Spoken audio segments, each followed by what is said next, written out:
जी नमस्कार दोस्तों, आप सभी का एक बार फिर से आपके अपने परिवार आईडी एग्जाम में स्वागत है। तो कैसे हैं आप सभी के सभी। उम्मीद करते हैं कि आप सभी अच्छे होंगे और आपकी तैयारी भी अच्छी चल रही होगी।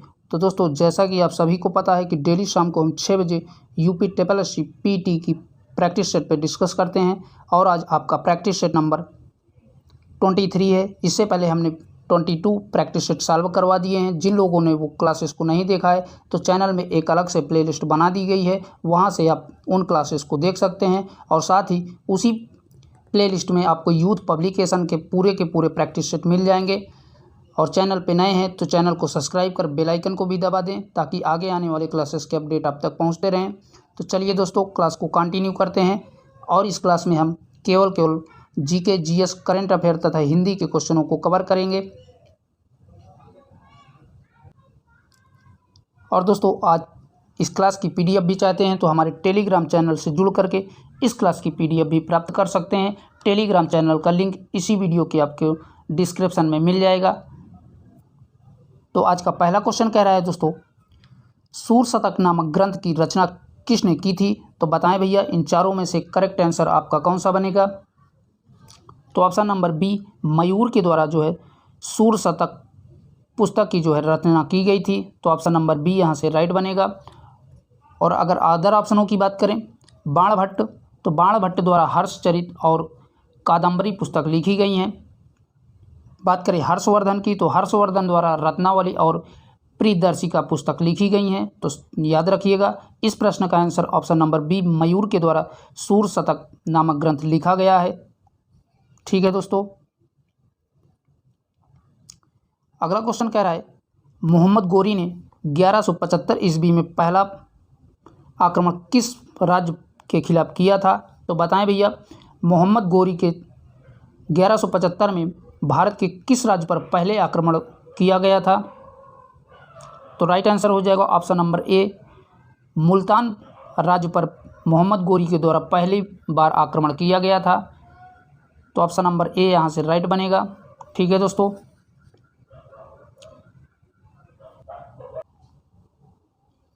नेक्स्ट क्वेश्चन कह रहा है दोस्तों, एलोरा के प्रसिद्ध कैलाश मंदिर का निर्माण किस वंश के शासकों ने करवाया है?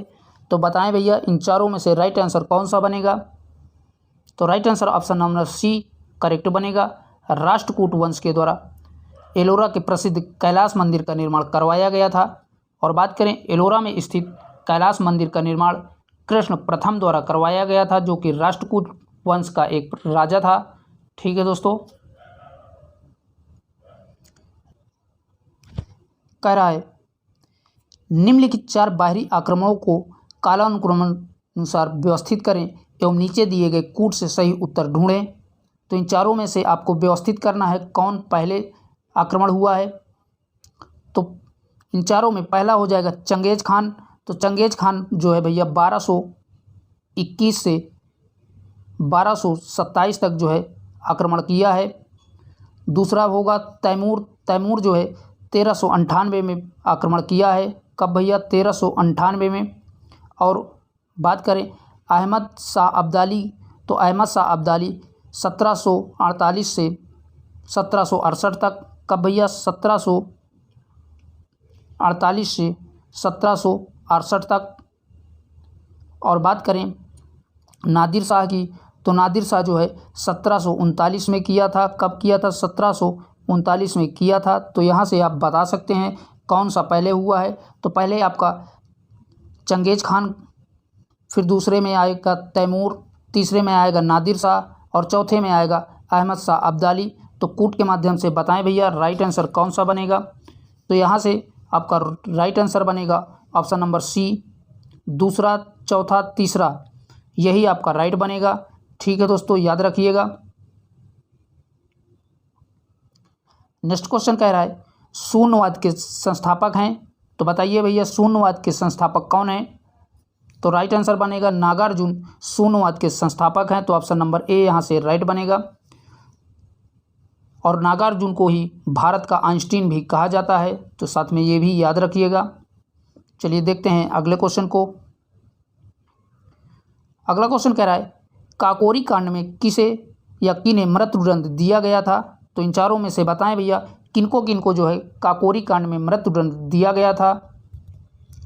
तो पहला कह रहा है राम प्रसाद बिस्मिल, इनको दिया गया था मृत्युदंड। अगला कह रहा है मंथन नाथ गुप्त, तो मंथन नाथ गुप्त को नहीं दिया गया था। तीसरा है राजेंद्र लाहाड़ी, तो राजेंद्र लाहाड़ी को मृत्युदंड दिया गया था। चौथा है अशफाक उल्ला खां, इन्हें भी जो है मृत्युदंड दिया गया था। तो यहाँ से आपका पहला, तीसरा और चौथा राइट हो जाएगा। तो कूट के माध्यम से जिसमें पहला, तीसरा, चौथा दिया है, तो यहाँ से ऑप्शन नंबर सी राइट बनेगा। और बात करें दोस्तों काकोरी कांड की, तो ये आपका जो है 9 अगस्त 1925 में हुआ था। तो ये साथ में ये भी याद रखिएगा, काकाकोरी कांड जो है आपका 9 अगस्त 1925 ईस्वी को हुआ था। ठीक है दोस्तों। अगला क्वेश्चन कह रहा है सूची फर्स्ट को सूची सेकंड से सम्मिलित कीजिए तथा सूचियों के नीचे दिए गए कूट में से सही उत्तर का चयन करें। तो यहाँ से आपको सूची फर्स्ट से सूची सेकंड का मिलान कराना है। एक सूची फर्स्ट में समाचार पत्र दिया है और सूची सेकंड में उनसे संबंधित व्यक्ति दिया हुआ है। तो पहला कह रहा है बॉम्बे क्रॉनिकल, तो बॉम्बे क्रॉनिकल का संबंध फिरोज शाह मेहता से हो जाएगा। अगला कह रहा है कॉमनवेल्थ, तो कॉमनवेल्थ का संबंध एनी बेसेंट से हो जाएगा। अगला कह रहा है लीडर, तो लीडर का जो है संबंध मदन मोहन मालवीय से हो जाएगा। और अगला कह रहा है सर्च लाइट, तो सर्च लाइट सच्चिदानंद सिन्हा के द्वारा जो है लॉन्च किया गया था। तो इस तरह से दोस्तों इसका मिलान हो जाएगा। तो कूट के माध्यम से राइट आंसर आप बताएं भैया कमेंट बॉक्स में। तो ऑप्शन नंबर सी यहाँ से राइट बनेगा, जिसमें पहले को तीसरे से, दूसरे को पहले से, तीसरे को दूसरे से और चौथे को चौथे से मिलान कराया है। ठीक है दोस्तों। अगला क्वेश्चन कह रहा है भारत के स्वतंत्रता आंदोलन के दौरान महात्मा गांधी द्वारा स्थापित साबरमती आश्रम नगर के बाहर स्थित है। तो बताएं भैया साबरमती आश्रम कहाँ पर स्थित था? तो right answer option number B बनेगा, अहमदाबाद में साबरमती आश्रम स्थित है। ठीक है दोस्तों, जो कि गुजरात राज्य में पड़ता है। चलिए बढ़ते हैं अगले क्वेश्चन की तरफ।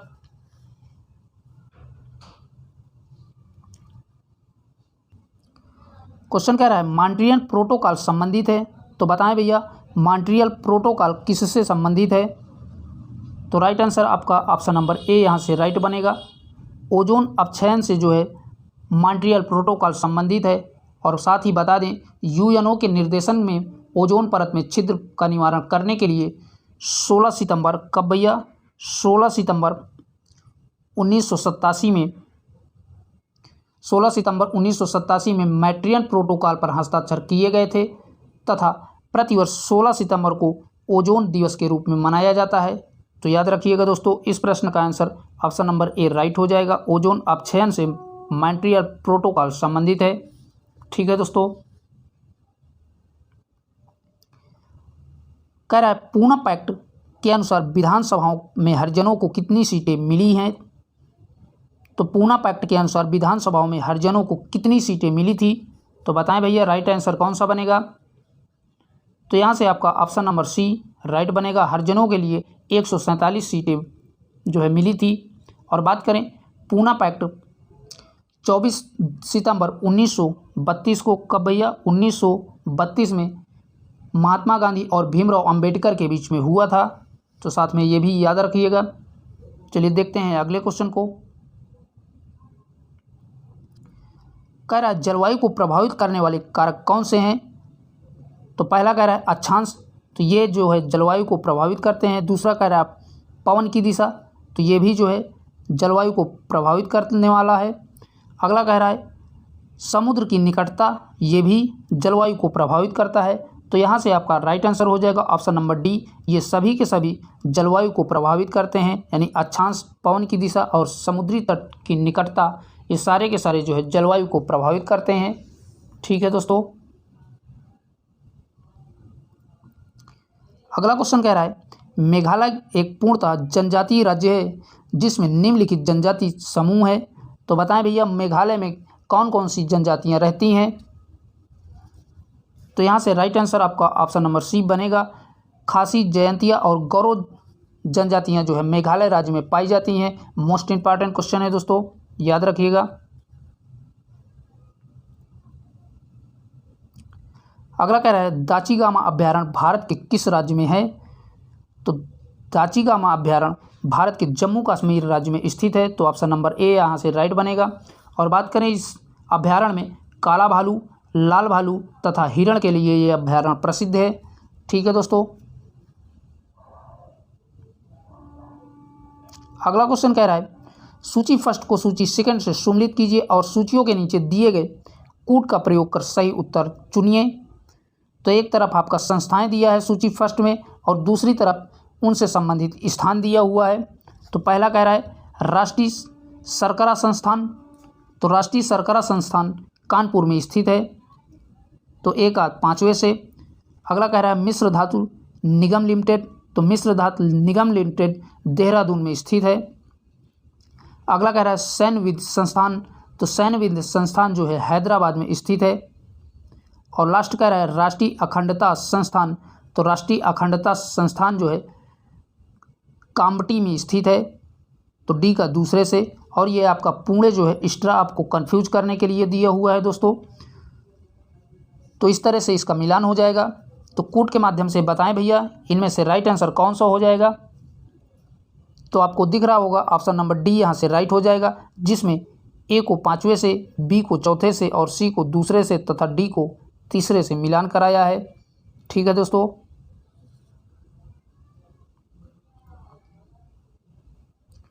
अगला क्वेश्चन कह रहा है निम्नांकित में से कौन सम्मिलित नहीं है?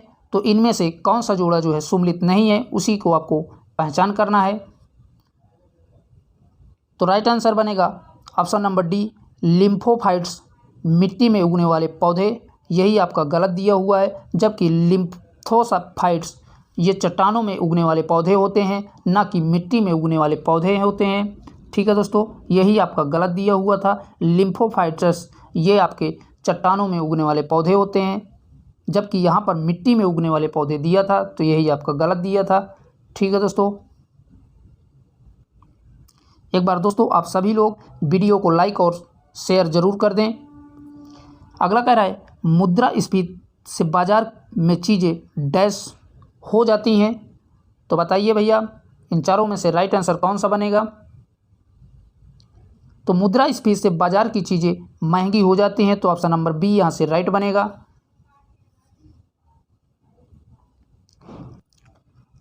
अगला क्वेश्चन कह रहा है संरचनात्मक बेरोजगारी किस कारण उत्पन्न होती है?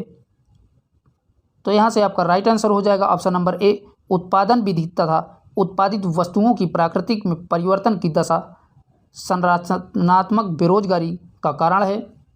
ठीक है दोस्तों, याद रखिएगा। अगर बात करें औद्योगिक क्षेत्र में संरचनात्मक परिवर्तनों के परिणाम स्वरूप उत्पन्न होने वाली बेरोजगारी कहते हैं, तथा भारत में संरचनात्मक बेरोजगारी पाई जाती है। ठीक है दोस्तों।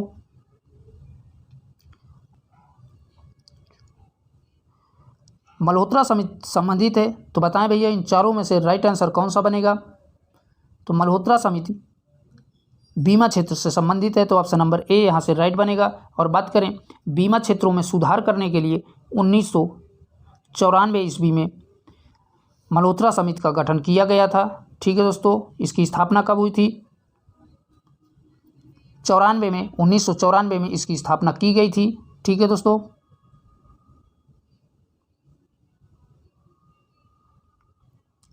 अगला क्वेश्चन कह रहा है भारत में स्वपोषित विकास का उद्देश्य सर्वप्रथम अपनाया। तो किस पंचवर्षीय योजना ने जो है सर्वप्रथम स्वपोषित विकास का उद्देश्य को अपनाया था? तो राइट आंसर बनेगा ऑप्शन नंबर फर्स्ट तृतीय पंचवर्षीय योजना ने विकास का उद्देश्य सर्वप्रथम अपनाया था। तो ऑप्शन नंबर ए आपका राइट हो जाएगा।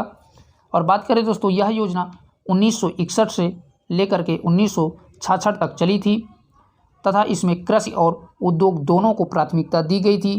तो दोनों के दोनों फैक्ट याद रखिएगा दोस्तों। चलिए बढ़ते हैं अगले क्वेश्चन की तरफ। क्वेश्चन कह रहा है निम्न में से कौन सा कर प्रत्यक्ष कर नहीं है? तो बताएं भैया इन चारों में से राइट आंसर कौन सा बनेगा जो प्रत्यक्ष कर नहीं है? तो ऑप्शन नंबर सी राइट हो जाएगा। बिक्री कर यही जो है आपका प्रत्यक्ष कर नहीं है। ठीक है दोस्तों, चलिए देखते हैं अगले क्वेश्चन को। अगला क्वेश्चन कह रहा है भारत सरकार ने राष्ट्रगान को कब अधिग्रहित किया था। तो भारत सरकार के द्वारा भैया बताएं राष्ट्रगान को कब अपनाया गया था। तो राइट आंसर बनेगा ऑप्शन नंबर बी 24 जनवरी 1950 को राष्ट्रीय गान को अपनाया गया था। और साथ ही बता दें सर्वप्रथम राष्ट्रीय गान कांग्रेस के कलकत्ता अधिवेशन में 1911 ईस्वी में गाया गया था। तो कभी कभी एग्जाम में पूछ लेता है कि सर्वप्रथम राष्ट्रीय गान को कब गाया गया था। तो कलकत्ता अधिवेशन 1911 में राष्ट्रीय गान को सर्वप्रथम गाया गया था और इसके लेखक जो है रविन्द्रनाथ टैगोर जी हैं। ठीक है दोस्तों।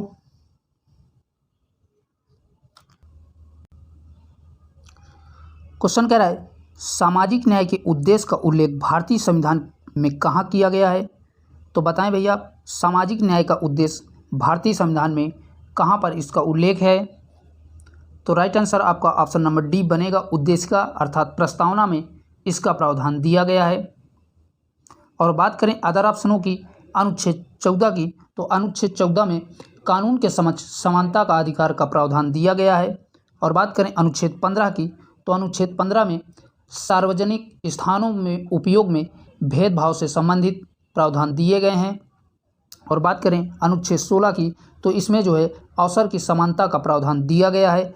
ठीक है दोस्तों, इस प्रश्न का answer option number D right हो जाएगा।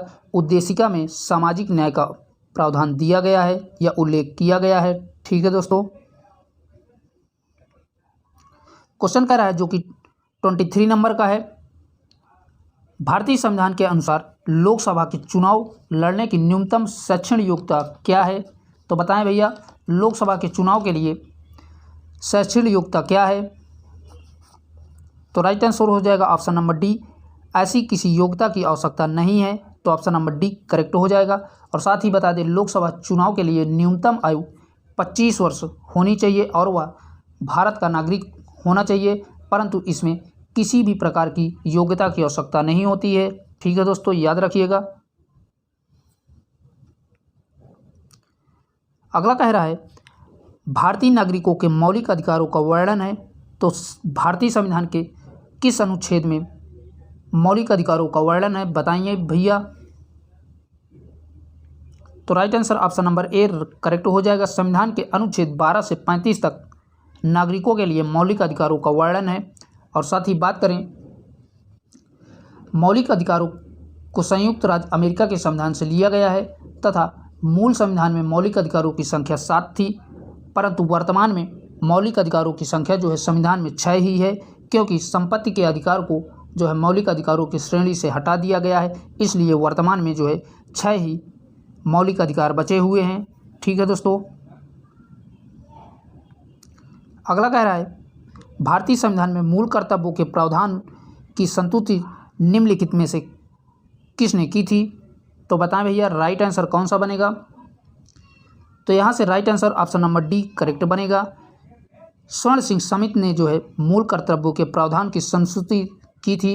और बात करें मूल कर्तव्यों को सरदार स्वर्ण सिंह समिति की सिफारिश पर 42वें संविधान संशोधन अधिनियम 1976 में कब भैया 1976 42वें संविधान संशोधन भाग 4 के अनुच्छेद 51 के का में जो है जोड़ा गया है। तो याद रखिएगा दोस्तों।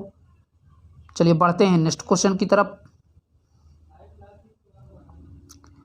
अगला क्वेश्चन कह रहा है मानव शरीर के किस अंग में लसिका कोशिकाओं का निर्माण होता है।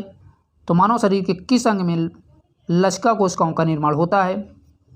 तो राइट आंसर बनेगा ऑप्शन नंबर बी बृहद अस्थि में जो है लसिका कोशिकाओं का निर्माण होता है।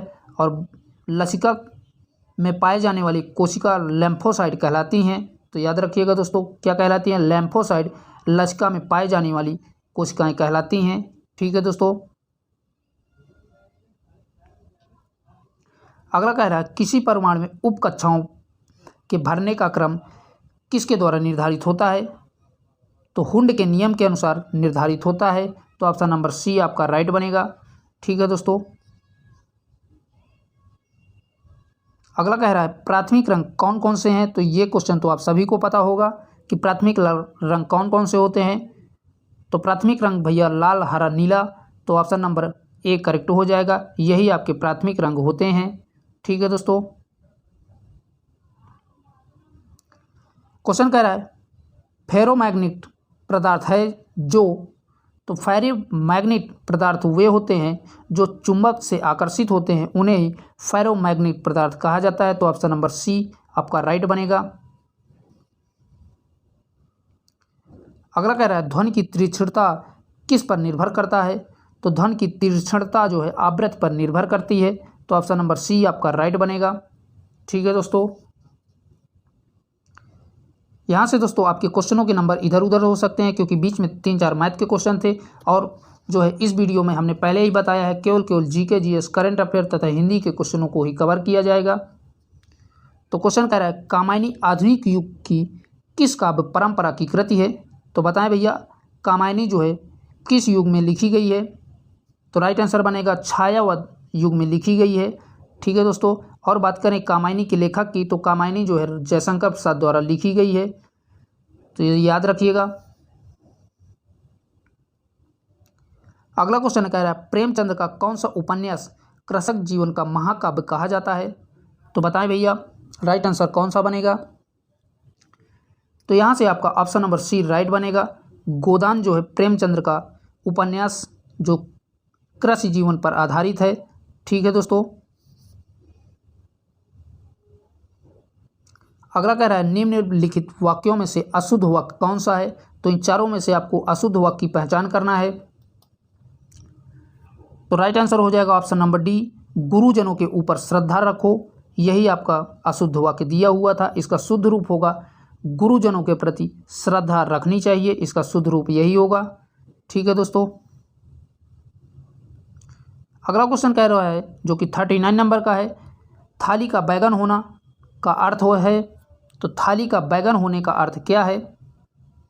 तो राइट आंसर बनेगा सिद्धांतहीन। यही जो है थाली का बैगन होने का राइट अर्थ है।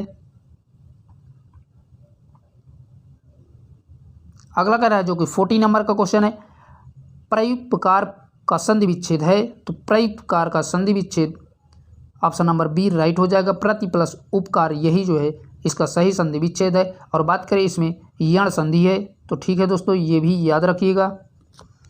चलिए देखते हैं नेक्स्ट क्वेश्चन को। क्वेश्चन कह रहा है दोस्तों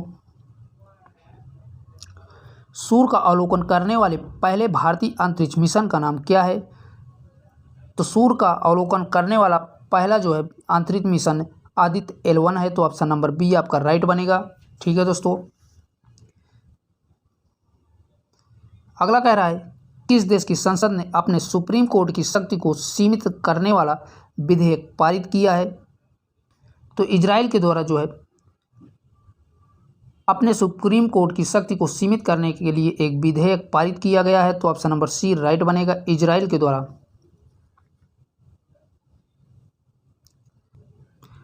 नेक्स्ट कह रहा है फिल्म फेयर अवार्ड 2023 में किसे सर्वश्रेष्ठ अभिनेत्री का अवार्ड दिया गया है? तो सर्वश्रेष्ठ अभिनेत्री का अवार्ड जो है फिल्म फेयर में जो है आलिया भट्ट को दिया गया है। तो ऑप्शन नंबर सी राइट बनेगा। और बात करें दोस्तों आलिया भट्ट को गंगूबाई काठियावाड़ी फिल्म के लिए यह अवार्ड दिया गया है। तो साथ में ये भी याद रखिएगा, पूछ सकता है। अगला कह रहा है किस राज्य ने एक पंचायत एक प्लेग्राउंड प्रोजेक्ट की शुरुआत की है? तो किस राज्य के द्वारा जो है एक पंचायत एक प्लेग्राउंड प्रोजेक्ट शुरू किया गया है? तो यह भैया केरल राज्य के द्वारा शुरू किया गया है। तो ऑप्शन नंबर बी राइट बनेगा। ठीक है दोस्तों,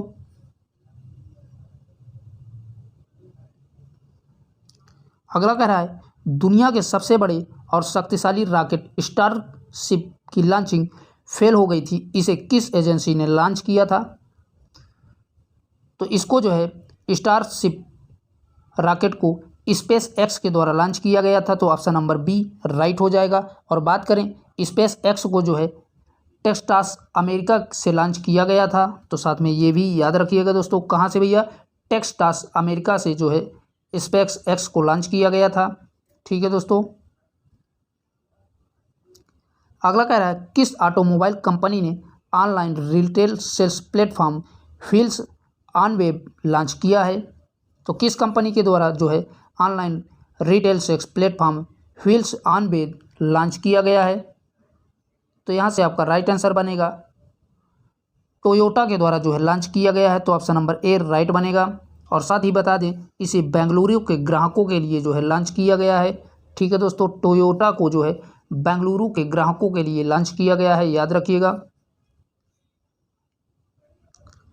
अगला क्वेश्चन कह रहा है दोस्तों, अज्ञात वशों के लिए डीएनए डेटाबेस तैयार करने वाला पहला राज्य कौन बना है? तो राइट आंसर यहाँ से हो जाएगा option number B, Himachal Pradesh जो है डीएनए डेटाबेस तैयार करने वाला पहला राज्य बन गया है। ठीक है दोस्तों, अगला क्वेश्चन कह रहा है अप्रैल 2023 में निम्न में से किस कंपनी को मिनरल कैटेगरी फर्स्ट का दर्जा मिला है? तो बताएं भैया राइट आंसर कौन सा हो जाएगा। तो यहाँ से आपका राइट आंसर हो जाएगा option number D, solar energy corporation of India को जो है मिनी रत्न कैटेगरी फर्स्ट का जो है दर्जा मिला है। और बात करें दोस्तों इसकी स्थापना की, solar energy corporation of India की स्थापना की, तो इसकी स्थापना वर्ष 2011 में की गई थी। तो साथ में ये भी याद रखिएगा। आइए देखते हैं नेक्स्ट क्वेश्चन को। अगला क्वेश्चन कह रहा है राष्ट्रीय सुरक्षा परिषद सचिवालय में सैन्य सलाहकार के रूप में किसे नियुक्त किया गया है? तो संदीप सिंह को सैन्य सलाहकार के रूप में नियुक्त किया गया है। तो ऑप्शन नंबर ए राइट बनेगा। नेक्स्ट क्वेश्चन कह रहा है हाल ही में जल पर्यटन साहसिक खेल नीति 2023 को किस राज्य ने मंजूरी दी है? तो उत्तर प्रदेश के द्वारा जो है जल पर्यटन और साहसिक खेल नीति 2023 को जो है मंजूरी दे दी गई है। तो ऑप्शन नंबर बी राइट बनेगा। ठीक है दोस्तों, अगला कह रहा है ऑक्टोपस पाल किस खेल के लिए चर्चित हुआ है? तो यह भैया फुटबॉल के लिए चर्चित हुआ है। तो ऑप्शन नंबर सी राइट बनेगा, याद रखिएगा। अगला क्वेश्चन कह रहा है उत्तर प्रदेश का एक प्रसिद्ध लोक नृत्य है, तो इन चारों में से बताइए उत्तर प्रदेश का प्रसिद्ध लोक नृत्य कौन सा है? मांग, कजरी, बोल या बोली, इन चारों में से कौन सा होगा? तो यहाँ से ऑप्शन नंबर बी राइट बनेगा। कजरी जो है उत्तर प्रदेश का लोकप्रिय नृत्य है। ठीक है दोस्तों, याद रखिएगा। चलिए बढ़ते हैं अगले क्वेश्चन की तरफ।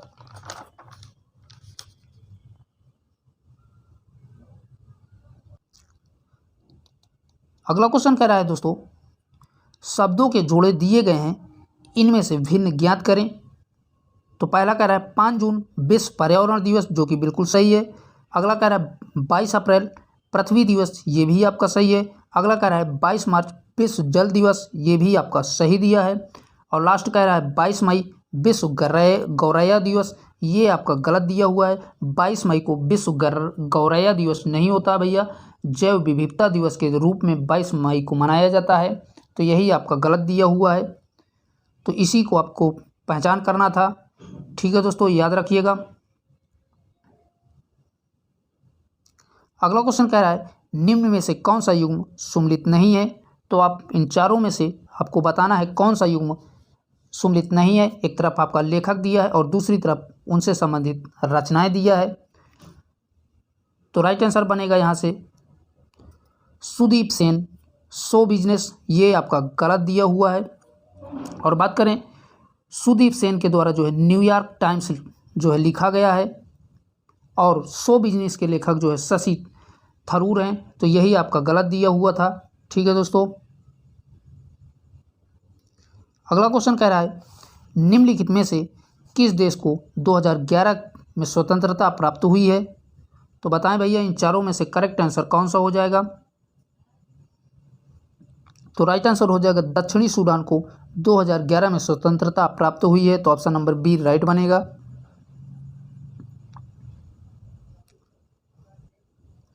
अगला कह रहा है सुमेलित कीजिए। तो यहाँ से सूची फर्स्ट को सूची सेकंड से आपको सुमेलित करना है। पहला कह रहा है कपि मुनि मेला, तो कपि मुनि मेला जो है राजस्थान में लगता है। दूसरा कह रहा है ज्वालामुखी का मेला, तो ज्वालामुखी का मेला हिमाचल प्रदेश में लगता है। अगला कह रहा है पीर बुथान का मेला, तो पीर बुथान का मेला भैया मध्य प्रदेश में लगता है। और लास्ट कह रहा है गौचारण का मेला, तो ये आपका उत्तर प्रदेश में लगता है। तो इस तरह से इसका मिलान हो जाएगा। तो राइट आंसर कौन सा हो जाएगा भैया कूट के माध्यम से? तो यहाँ से आप आपका ऑप्शन नंबर बी राइट हो जाएगा, जिसमें ए को पहले से, बी को दूसरे से, सी को तीसरे से तथा डी को चौथे से मिलान कराया है। चलिए बढ़ते हैं अगले क्वेश्चन की तरफ। अगला कह रहा है जैव विविधता दिवस कब मनाया जाता है। अभी थोड़ी देर पहले ही हमने दोस्तों इसको आप बताया है, तो कमेंट बॉक्स में इसका आंसर बताएं। तो जैव विविधता दिवस 22 मई को मनाया जाता है, तो ऑप्शन नंबर ए राइट बनेगा। ठीक है दोस्तों। अगला कह रहा है निम्नलिखित में से कौन सा एक भारत में बाघ संरक्षित परियोजना नहीं है। बताएं भैया राइट आंसर कौन सा बनेगा। तो ऑप्शन नंबर बी राइट हो जाएगा, चिल्का। यही जो है आपका बाघ संरक्षित परियोजना नहीं है। और बात करें चिल्का की, तो यह उड़ीसा राज्य में स्थित एक प्रकार की झील है, जो भारत में नमकीन पानी की सबसे बड़ी झील कही जाती है। ठीक है दोस्तों।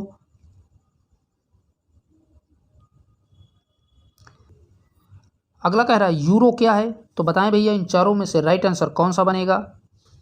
तो राइट आंसर हो जाएगा ऑप्शन नंबर बी, यूरोपीय संघ की मुद्रा यूरो है। और बात करें दोस्तों, यूरोपीय संघ यूरोपीय देशों का एक प्रकार का संगठन है तथा इसमें कुल 27 देश जो है शामिल हैं और इसकी स्थापना 1958 में की गई थी।